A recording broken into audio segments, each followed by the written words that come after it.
L'évolution au niveau du système public d'éducation a été, je crois, au cours des dernières années, fortement positive. On n'a seulement qu'à se rapporter au taux de diplomation qu'on pouvait rencontrer dans les années 60. Si on la compare à ceux d'aujourd'hui, je pense qu'il y a une nette différence, une nette amélioration. Par contre, cette amélioration-là ne doit pas nous faire oublier qu'il y a encore des choses à améliorer, des lacunes, telles le décrochage ou, si vous voulez, la persévérance scolaire.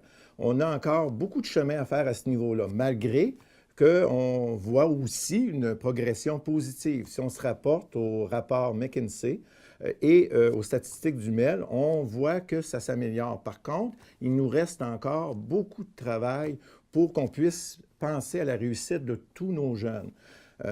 On peut aussi avoir peur que les compressions budgétaires puissent altérer cette progression-là. Il faut être vigilant.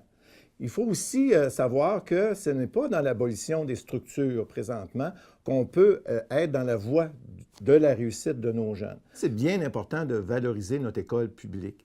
Le discours ambiant présentement est plutôt de nature pessimiste ou à dénigrer l'école publique, à présenter des situations inquiétantes probablement, mais je pense que notre école publique est comparable à tout ce qui se fait dans le monde. Vous avez juste à consulter les résultats au niveau du PISA.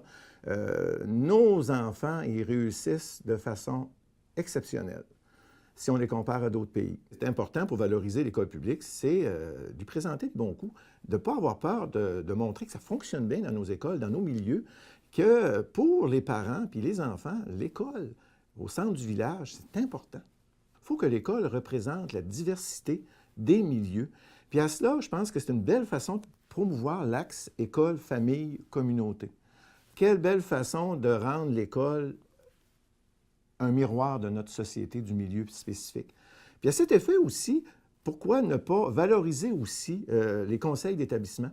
Quel beau milieu pour rencontrer les professeurs, les parents, les directions d'école, les gens de la communauté aussi. Je pense qu'en travaillant dans ce niveau-là, c'est un pas dans la réussite de tous nos jeunes. C'est important d'établir une communication, d'engager, de faire que les parents soient engagés dès le départ dans tous les projets qui touchent l'école. À cela aussi, j'ajouterais, pourquoi ne pas se servir de façon plus efficiente de l'OPP, l'organisme de participation parentale? Quelle belle façon d'inclure le plus de parents possible dans nos discussions et dans nos communications.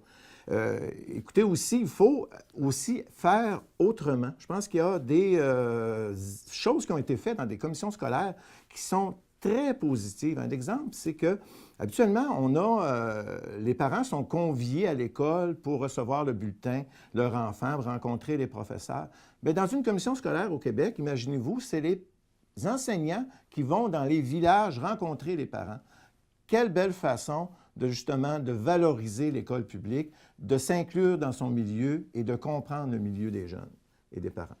Il y a aussi dans des commissions scolaires où on fait la même chose, on fait une fête de fin d'année pour le passage dans les autres degrés. Je pense que c'est inclure l'école dans sa communauté et ça permet aux parents puis à l'école de connaître les réalités du milieu.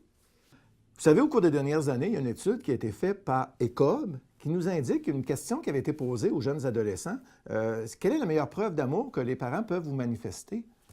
Bien, la réponse est simple, c'est de s'intéresser à leurs études. Puis c'est énormément simple, c'est de demander à chaque soir, comment ça a été à l'école?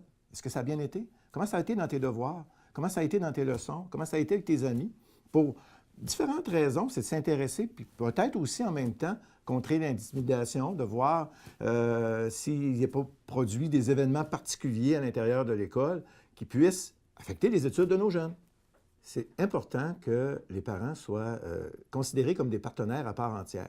Je pense que c'est primordial que tous ensemble, on apporte au milieu, à l'école, nos forces, nos richesses, nos enjeux, pour faire une meilleure école, aller vers la réussite. Je pense que c'est enrichissant pour une société d'avoir un niveau d'éducation adéquat. Si vous pensez que l'éducation vous coûte cher, l'ignorance coûte encore beaucoup plus.